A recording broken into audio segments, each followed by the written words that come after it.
and pray for you for a couple of weeks, and I'll come back. Okay? Okay. It says, verse 48, the Jews answered him, aren't we right in saying that you are Samaritan and demon-possessed? I am not possessed by a demon, said Jesus, but I honor my Father. You dishonor me. It says, I am not seeking glory for myself, but there is one who seeks it, and he is the judge.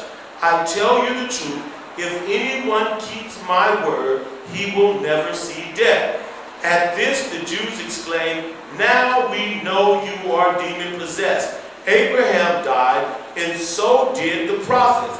Yet you say that if anyone keeps your word, he will never taste death. Are you greater than our father Abraham? He died, and so did the prophets. Who do you think you are? Jesus replied, if I glorify myself, my glory means nothing. My Father, whom you claim as your God, is the one who glorifies me, though you do not know him. I know him. If I said I did not, I would be a liar like you. But I do know him and keep his word. Your father Abraham rejoiced at the thought of seeing my day. He saw it and was glad. You are not yet 50 years old, the Jews said to him, and you have seen Abraham? I tell you the truth, and this is when he gets himself in trouble.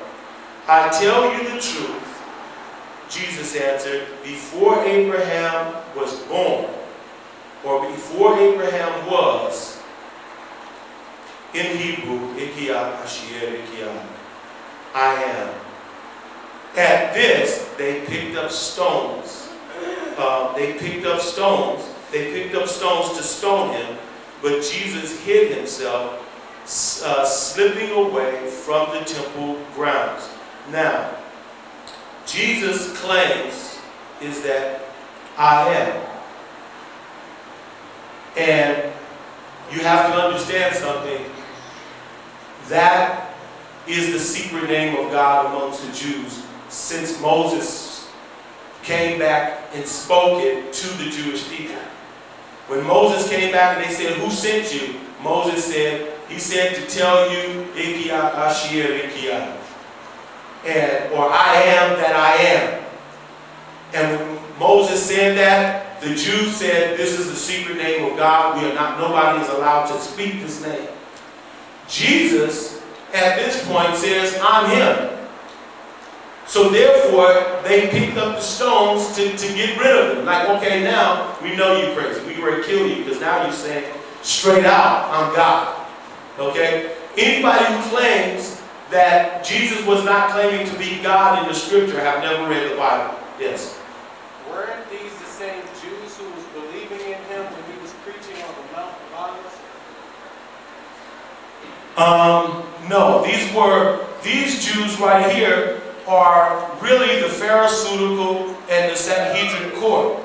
Now, they have something at stake, like Herod had something at stake. Herod wanted to kill Jesus because if Jesus is the Messiah and the King of Israel, he doesn't have a child. You understand?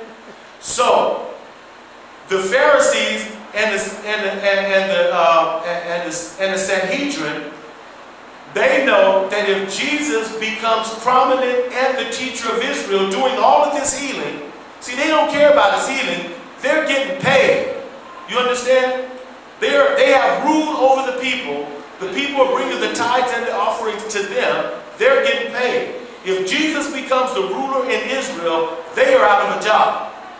So their thing is, we can't let this happen. Therefore, I won't have any more power in this nation. You won't have any more power. The best thing for us is to get rid of this person. They don't want him to appear. So they're trying to keep him from coming into the world, or keep him from being recognized as the King of Israel. But that's okay with Christ, because he understands that He's there for the purpose of the cross anyway. You understand? He's there for the purpose of the cross.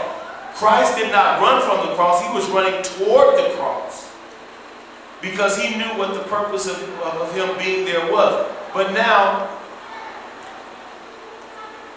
they're doing exactly what the scripture said that they would do in Isaiah 53. He said he came to his own people, and his own people rejected him. So they are doing what God had already prophesied that they would do. Okay? So, 5 minutes. Okay, I want to talk to you guys about something on a deeper level. On 11/11/11 of this month is what they're claiming to be the ultimate day for satanic worship. Even somewhere, I don't know what country, they're burying somebody. I forget who they're burying, and they're going to put a Jewish star in the casket with him to bring back, to help. So when he goes when he's buried in the ground, that he can help bring back the spirit of Nimrod. Okay, this is a true set. This is a ceremony that they're going to have on 11/11/11. Okay.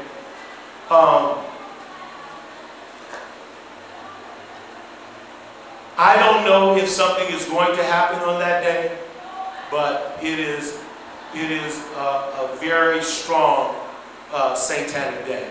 And most times when things happen in the world, they happen on the 11th. Okay? So, I was reading somebody today, the 11 bombings that took place on the 11th of the month, the 11 earthquakes that took place on the 11th of the month, and I'm just asking them, how is it that 22 events take place on the 11th? 22 catastrophes take place on the 11th. So if they are planning something on the 11th, and we hear about it, we already know. And we should have already known since I taught on the H.A.A.R.P thing, that everything it happens on the 11th. Okay. We're in the month of Heshvan. Heshvan is the month that the flood began. So the month that the flood began was on the 10th of Heshvan, they went into the ark.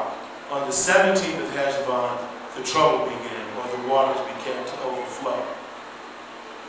What I'm saying is that you can never excuse the fact of the time and the date that you're living in, or excuse the fact that Jesus Christ is real and the Bible continually comes true, whether you want to believe it or not.